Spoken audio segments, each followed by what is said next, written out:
ఈ లెక్చర్లో మనం బ్యాచెస్ అనే కాంపోనెంట్ కోసం నేర్చుకుందాం. ఈ బ్యాచెస్ అనే కాంపోనెంట్ మనం లేబుల్ కాంపోనెంట్ అని లేదా కౌంటింగ్ కాంపోనెంట్ అని పిలుస్తాం. ఎందుకంటే ఇక్కడ చూడండి, నోటిఫికేషన్స్ 4 అని ఉంది. అంటే ఈ యొక్క 4 అనేది ఇక్కడ బ్యాచ్ అనమాట. సో ఈ యొక్క బ్యాచ్ ద్వారా మనకి ఏం తెలుస్తుంది, నోటిఫికేషన్స్ ఎన్ని ఉన్నాయని 4 ఉన్నాయని. అలానే ఇన్బాక్స్లో 99+ మెసేజెస్ ఉన్నాయని చెప్పి మనకి చెప్తుంది. సో ఈ యొక్క బ్యాచెస్ని మనం ఎలా క్రియేట్ చేయాలో చూద్దాం బూట్ స్ట్రాప్ని యూజ్ చేసి. సో ఫస్ట్ నేను డివిజన్ తీసుకుంటున్నాను, అందులో కంటైనర్ ప్లేస్ చేసుకుంటున్నాను. అందుకు నేను కంటైనర్ అనే ప్రీ డిఫైన్ క్లాస్ని యూజ్ చేస్తున్నాను. అలానే స్పాన్ తీసుకుంటున్నాను. ఇక్కడ నేను బ్యాచ్ని క్రియేట్ చేస్తున్నాను. ఇప్పుడు మనం అవుట్పుట్ని చెక్ చేద్దాం. చూసారా, మనకి ఇక్కడ అవుట్పుట్ ఒక్కటి కూడా కనిపించట్లేదు. బ్యాచ్ అని కంటెంట్ రాశాను, అయినా నాకు కనిపించట్లేదు. ఎందుకంటే బ్యాచ్కి మనం కాంటెక్స్చువల్ క్లాస్ని మనం యూజ్ చేయలేదు, అంటే మనం బ్యాక్గ్రౌండ్ని ప్లేస్ చేసుకోలేదు. సో bg-primary అనేది బ్యాక్గ్రౌండ్ కలర్ అనేది బ్లూ కలర్లో రావాలి అని చెప్పి రాసుకున్నాం. అంటే ఇది ఒక కాంటెక్స్చువల్ క్లాస్ అనమాట. ఆ క్లాస్ ఉంటేనే మనకి బ్యాచ్ అనేది కనిపిస్తుంది. ఇప్పుడు మనం అవుట్పుట్ని చూద్దాం. చూడండి, ఇప్పుడు మనకి అవుట్పుట్లో కనిపిస్తుంది బ్యాచ్. సో ఈ బ్యాచ్ అనేది మనకి ఏ HTML మధ్యలోనైనా వర్క్ అవుతుంది. అది ఎలాగో చూద్దాం. సో ఇప్పుడు నేను ఈ బ్యాచ్ని హెడింగ్ ట్యాగ్ మధ్యలో పెట్టుకుంటాను. నేను హెడింగ్ ట్యాగ్ మధ్యలో పెట్టినా కూడా నాకు ఈ బ్యాచ్ అనేది అవుట్పుట్లో కనిపిస్తుంది. చూసారా, H1 ప్రాపర్టీస్ని యూజ్ చేసుకొని మనకి కనిపిస్తుంది. ఫస్ట్ మనకి ఈ యొక్క బ్యాచ్ అనేది చాలా చిన్నగా కనిపించింది. ఎప్పుడైతే మనం H1 మధ్యలో ప్లేస్ చేసుకున్నామో H1 తాలూకా CSS ప్రాపర్టీస్ని అది యాక్సెస్ చేసుకొని మనకి అవుట్పుట్ని చూపిస్తుంది. సో బ్యాచ్ అనేది పేరెంట్ ఎలిమెంట్ ఫాంట్ సైజ్ని తీసుకుంటుంది. H1కి బదులు ఏ HTML ఎలిమెంట్ అయినా తీసుకోవచ్చు. ఎగ్జాంపుల్కి యాంకర్ ట్యాగ్ యూజ్ చేద్దాం.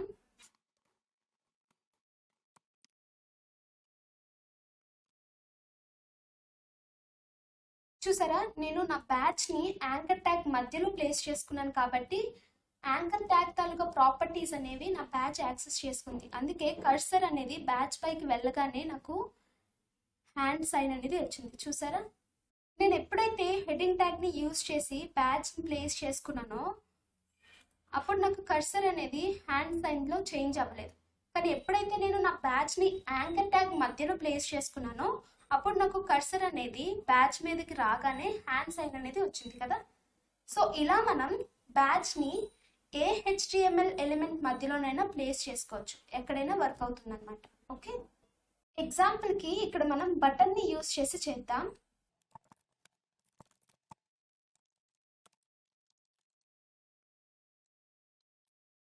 బ్యాచ్ని క్రియేట్ చేసుకుంటున్నాను. సో మనకి బ్యాచ్ అనేది అవుట్పుట్లో కనిపించాలి అంటే కాంటెక్స్చువల్ క్లాస్ని మనం యూజ్ చేయాలి కదా. అంటే బ్యాక్గ్రౌండ్ని అప్లై చేసుకుంటున్నాం. ఇప్పుడు మనం అవుట్పుట్ని చెక్ చేద్దాం.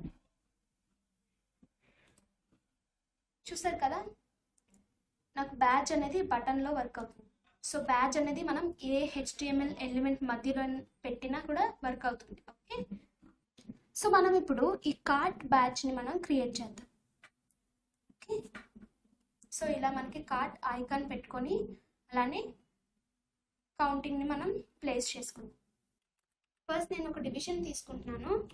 ఆ డివిజన్ కంటైనర్ అనే ప్రీ డిఫైన్ క్లాస్ని అప్లై చేస్తున్నాను. తర్వాత లోపల నేను బటన్ని అప్లై చేస్తున్నాను. బటన్ పెట్టుకొని సో బూట్ స్ట్రాప్లో బటన్కి BTN అనే ప్రీ డిఫైన్ క్లాస్ అనేది ఉంటుంది. సో వీటి గురించి మనం నెక్స్ట్ లెక్చర్లో తెలుసుకుందాం. అలానే BTN-primary. సో మనకి బటన్ అనేది బ్లూ కలర్లో వస్తుంది, ప్రైమరీ అంటే బ్లూ కలర్ కాబట్టి.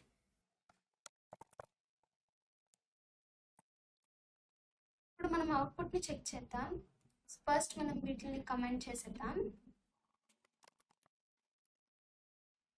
చూసారు కదా, నాకు బటన్ అనేది ఇలా వచ్చింది.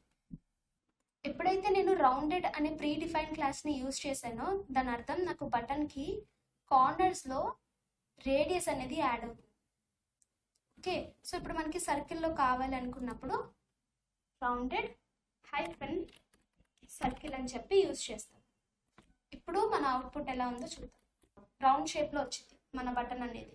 మనం కార్ట్ ఐకన్ యూజ్ చేద్దాం అనుకున్నాం కదా. ఫస్ట్ మనం అయాన్ ఐకన్స్లోకి వెళ్తాం. అయాన్ ఐకన్స్ వెబ్సైట్లో ఫస్ట్ మనం స్క్రిప్ట్ ట్యాగ్స్ని కాపీ పేస్ట్ చేసుకోవాలి. మనం కార్ట్ బ్యాచ్ని క్రియేట్ చేస్తున్నాం కాబట్టి కార్ట్ తాలూకా కోడ్ని కాపీ చేసుకొని బ్యాచ్లో పేస్ట్ చేసుకోండి. ఇప్పుడు మన అవుట్పుట్ ఎలా వస్తుందో చూద్దాం. చూసారు కదా, రౌండ్ షేప్లో కార్ట్ అనేది ఉంది.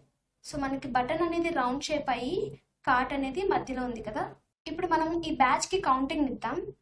సో దానికోసం నేను స్పాన్ అనే ఎలిమెంట్ని తీసుకుంటున్నాను.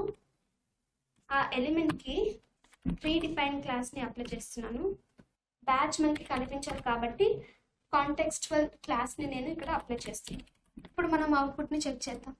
సో మనకి అవుట్పుట్ అనేది ఇలా కాకుండా ఈ బ్యాచ్ కౌంటింగ్ నెంబర్ అనేది మనకి పైన రావాలి కదా. సో అలా రావడానికి మనం ఇంకొన్ని రాయాల్సి ఉంటుంది, కొన్ని ప్రాపర్టీస్. అవి ఏంటో చూద్దాం. సో కొన్ని పొజిషన్స్ ప్రాపర్టీని యూజ్ చేద్దాం. ఫస్ట్ మనం బటన్కి పొజిషన్ ఇద్దాం, పొజిషన్ రిలేటెడ్. అలానే బటన్ తాలూకా చైల్డ్ ఎలిమెంట్కి పొజిషన్ అబ్సల్యూట్ ఇద్దాం. మనం పొజిషన్ వాల్యూస్ ఇద్దాం. మనకి అవుట్పుట్ కొంచెం మిడిల్లోకి రావాలి కదా. నా బ్యాచ్ని నేను మిడిల్లోకి తెచ్చుకోవడానికి ట్రాన్స్లేట్ మిడిల్ అనే ప్రీడిఫైన్ క్లాస్ని యూజ్ చేసుకున్నాను ఇక్కడ. ఇప్పుడు మనం అవుట్పుట్ని చెక్ చేద్దాం. చూసారు కదా, కార్ట్ ఐకాన్ అనేది బ్యాచ్తో ప్రిపేర్ అయిపోయింది. సో ఇలా మనం బ్యాచెస్ని క్రియేట్ చేస్తాం. బ్యాచ్కి మనం రౌండెడ్ కానీ సర్కిల్ కానీ పిల్ ఇలాగా కొన్ని ప్రీడిఫైన్ క్లాసెస్ని మనం యూజ్ చేసుకోవచ్చు. అంటే ఎగ్జాంపుల్కి ఇక్కడ మనం రౌండెడ్ సర్కిల్ అని ఇచ్చాం కదా, ఇక్కడ మనం పిల్ అని ఇద్దాం. ఇప్పుడు మనకి అవుట్పుట్ ఎలా వస్తుందో చూద్దాం. అంటే రౌండెడ్ సర్కిల్ లేదా పిల్ రెండు మనకి ఒకేలా కనిపిస్తుంది. మనం ఓన్లీ రౌండెడ్ అని ఇస్తే అవుట్పుట్ అనేది కేవలం రేడియస్తో వస్తుంది.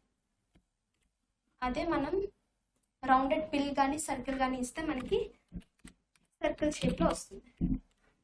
ఈ లెక్చర్లో మనం బ్యాచెస్ గురించి తెలుసుకున్నాం కదా. నెక్స్ట్ లెక్చర్లో మనం బ్రెడ్ క్రమ్స్ కోసం చూద్దాం.